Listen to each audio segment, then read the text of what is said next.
Whether you're building a new quad or upgrading an existing one, you'll want to make sure you pick out the right FPV camera for your setup. We will take a look at the field of view, resolution, sensor, aspect ratio, latency, as well as the connections and extra features. Find out which are the most important when selecting an FPV camera. The first choice to make is the physical size. FPV cameras come in nano, micro, and mini sizes in addition to the standard size camera. The size you need will depend on the frame you have and options for mounting holes.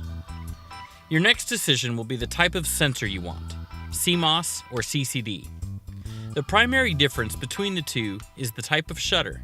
CCD cameras have a global shutter, which means that the entire sensor is exposed all at once. A CMOS camera, on the other hand, uses a rolling shutter, meaning the sensor is exposed from top to bottom. What this means for you is that high-speed action is tougher to catch smoothly with a CMOS camera, and sometimes results in a vibrating image. This effect is called jello. CMOS cameras have their own advantages, however. The most important is that they have lower latency than CCD cameras. CMOS FPV cameras are also much cheaper to produce, and the technology is improving rapidly.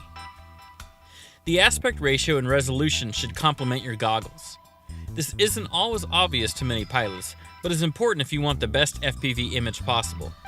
The aspect ratio is the dimensions of the screen.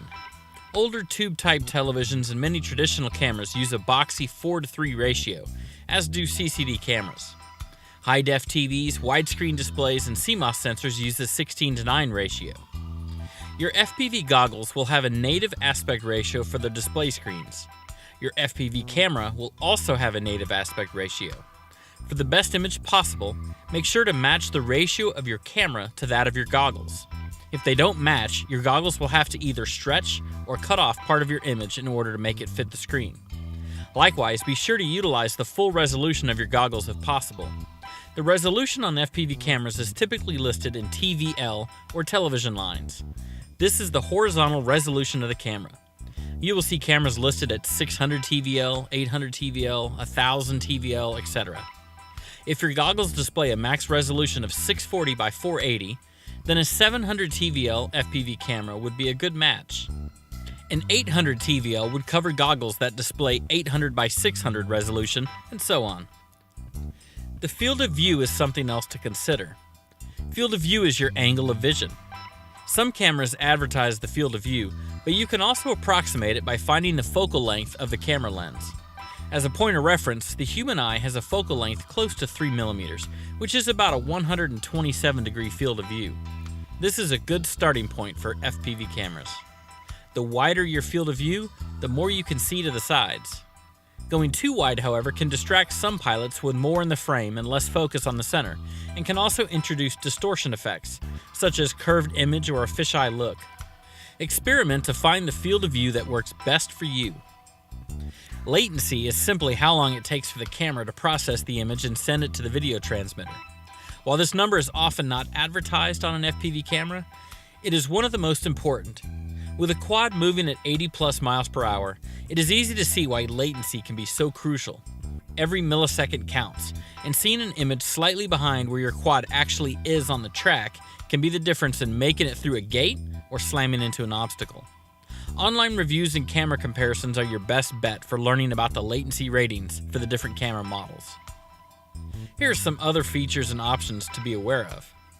Check the video format to make sure it matches your region. For most of North America, Japan, and South Korea, it is NTSC. Most of the rest of the world uses PAL, though there are some other formats. The dynamic range will affect the image quality. Cameras with a wide dynamic range will deliver good detail in situations with a big difference in light, such as sunny areas combined with shadows. Better cameras typically have a better dynamic range. Some cameras have a built-in video transmitter. Now, this is a great feature for micro-quad builds, but we prefer a separate dedicated transmitter for larger builds. Some cameras might also come with an on-screen display or a built-in microphone, and new features and designs are being constantly added. Have any questions about FPV cameras or anything else related to FPV? Let us know in the comments, or visit us at the Drone Racing International FPV Facebook group. Be sure to check out archangelfpv.com for some upcoming, exciting news and racing drone products. See the description for links. Thanks for visiting Dronucopia. and happy flying.